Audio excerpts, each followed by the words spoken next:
Shalom, salam damai sejahtera bagi kita semua.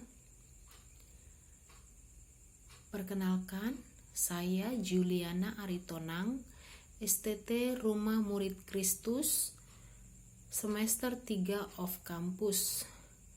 Di sini saya akan menjelaskan tentang pendidikan keluarga Kristen, regenerasi pemimpin melalui pemuritan dan implikasinya.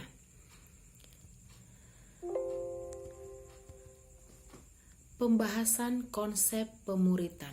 Pemuritan dalam Perjanjian Baru, misi dan pemuritan adalah suatu hal yang tidak bisa dilepaskan dari keberpihakan gereja dalam bertanggung jawab atas pelayanannya. Namun, pemuritan dapat memberikan kontribusi bagi perkembangan kerohanian.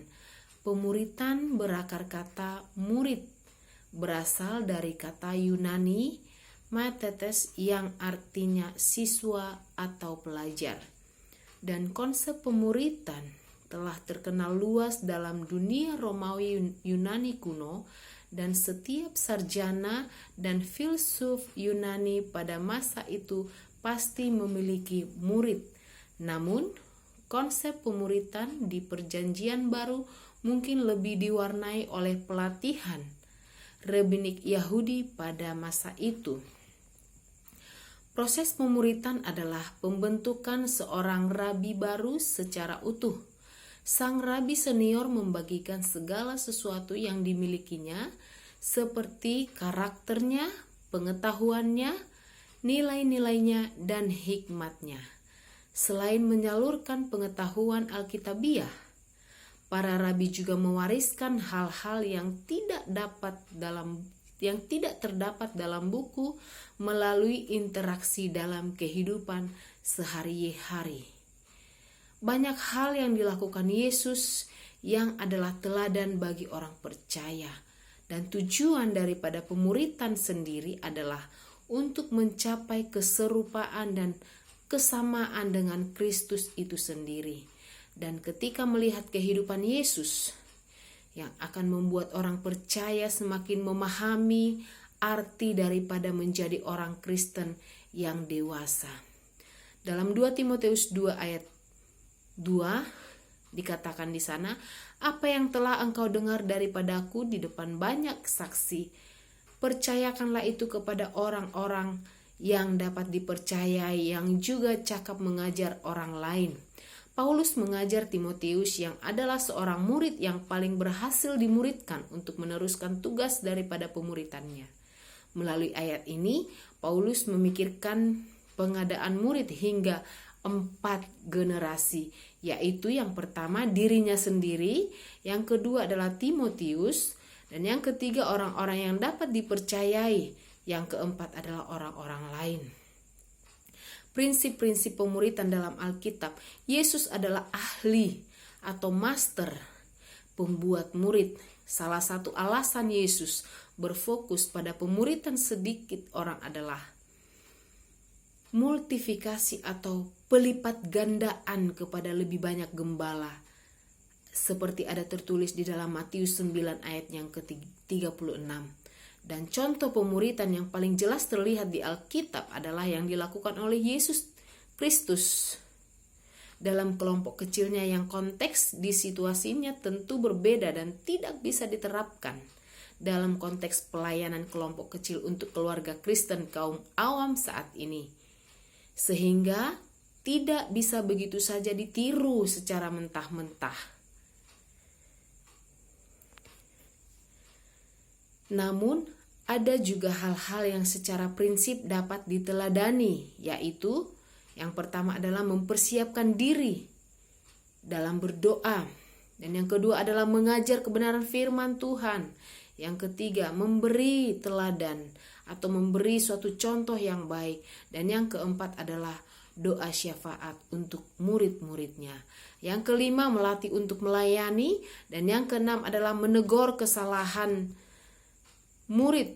Yang ketujuh, peka terhadap pergumulan murid. Jika pemimpin pemuritan sungguh-sungguh mengasihi, mendoakan, bahkan memperhatikan para murid, maka kepekaan itu akan muncul dengan sendirinya. Betapa krusialnya pemuritan perorangan untuk regenerasi pemimpin. Di dalam gereja perjanjian baru yang tidak memiliki seminari atau sekolah-sekolah teologi, mereka justru membina kepemimpinan gereja melalui proses pemuritan perorangan.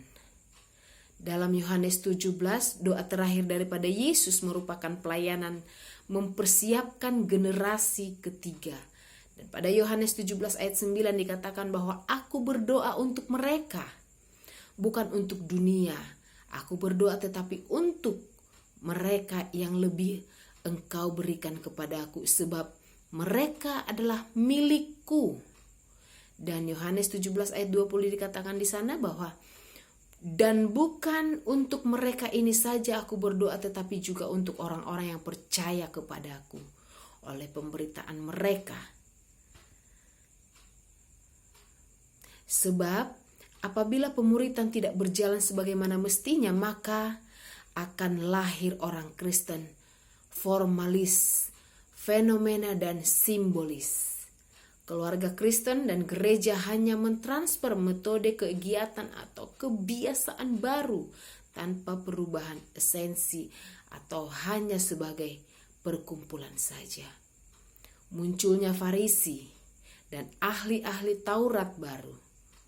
Di sana akan terjadi percekcokan, perbedaan pendapat, bahkan keanggotaan gereja dan persekutuan bagaikan keanggotaan sebuah klub atau arisan perkumpulan seperti arisan-arisan yang biasa dilakukan oleh umat-umat Tuhan. Bahkan kekristenan tidak akan berdampak dan misi integral atau proklamasi dan demonstrasi menjadi utopis. Konsep keluarga Kristiani adalah keluarga pusat rencana Allah bagi pemuritan. Keluarga merupakan ide daripada Allah itu sendiri, dan Allah lah yang menciptakan keluarga, dan keluarga adalah sebuah realitas yang kuat, sebuah alat yang krusial, dan sebuah institusi yang diberkati. Pesan keluarga dalam Alkitab adalah perjanjian lama penuh dengan contoh jelas tentang keluarga dalam mendisiplinkan anak-anak. Sejumlah ayat di perjanjian lama menunjukkan peran seorang ayah untuk memuridkan anak-anaknya. Ada di Ulangan, ada di Mazmur, ada di Amsal, dan masih banyak lagi ayat lainnya yang menunjukkan di dalam Alkitab. Dan pemuritan dikatakan tidak boleh dilewatkan. Dan peran rumah tangga dalam mengajar firman Tuhan, di dalam Ulangan 6 ayat 7 dikatakan haruslah engkau mengajarkannya firman Tuhan, mengajarkan firman Tuhan berulang-ulang kepada anak-anakmu. Dengan kata lain, orang tua tidak boleh memisahkan antara kehidupan yang menerapkan kebenaran Alkitab di satu sisi dan mendidik anak di sisi lain, tetapi orang tua diperintahkan untuk menerapkan kebenaran Alkitab, kebenaran firman Tuhan dalam setiap segi kehidupan, khususnya menyangkut kesetiaan dari generasi ke generasi dan pemuritan anak-anak. Orang tua menjalankan banyak peran penting bagi anak-anaknya itu. Berbagai macam hal, memasak, mengurus rumah, menjadi dokter, menjadi sopir, menjadi kurir, menjadi pelatih, dan masih banyak lagi. Namun orang tua telah dipanggil untuk berperan sebagai pendidik murid yang nomor 1. Seperti ada tertulis di dalam Matius 28 ayat 19 dikatakan di sana, jadikanlah semua bangsa muridku, semua tanpa terkecuali. Dan di Efesus 6 ayat 4, anak-anak belajar segala yang penting tentang kehidupan dari orang tuanya. Anak-anak belajar daripada apa yang dijalani di dalam kehidupannya, di dalam ruang lingkupnya, di dalam kelompok yang terdekatnya. Anak-anak menyerap pengetahuan tentang dunia melalui kejadian-kejadian yang dia alami, yang dia terima, yang dia amati. Dan anak-anak sangat peka terhadap kurikulum yang sangat tersembunyi, dan di balik pengajaran yang disampaikan lewat metode dan struktur yang bisa memperkuat atau justru bertentangan dengan isi pelajaran tersebut. Untuk itu, pernikahan dapat difokuskan pada panggilan Tuhan supaya pernikahan menjadi sarana untuk mencetak murid-murid daripada Kristus itu sendiri. Implikasi pemuritan dalam generasi pemimpin melalui pendidikan keluarga. Keluarga adalah ladang daripada misi terdekat yang terpenting, dan orang tua dapat melayani dan melatih anak-anaknya, saudaranya, dan dapat mengasihi, bahkan mengampuni dan memberkati pasangan-pasangan, dapat memimpin satu sama lain kepada keselamatan. Ada di dalam 1 Korintus 7 ayatnya 14 sampai dengan 16. Pemimpin atau pendeta harus mengubah cara berpikir agar peran yang dilakukan sesuai dengan pola kepemimpinan yang Yesus ajarkan, yang Yesus teladankan dalam regenerasi pemimpin, agar efektif, yaitu untuk menemukan tujuan yang tepat, mendefinisikan murid dengan tepat, menggunakan metodologi yang tepat, menghasilkan buah yang dimaksudkan. Puji Tuhan, kesimpulan daripada ini adalah tanggung jawab orang tua Kristen sebagai pengikut Kristus yang paling istimewa adalah menjadi pembuat murid. Murid yang mengikuti Yesus Kristus di lingkungan keluarga sendiri, sehingga hari-hari yang dijalani menjadi berharga dan menghasilkan anak-anak yang akan menjadi pemimpin kelak. Amin. Puji Tuhan. Terima kasih. Tuhan Yesus memberkati.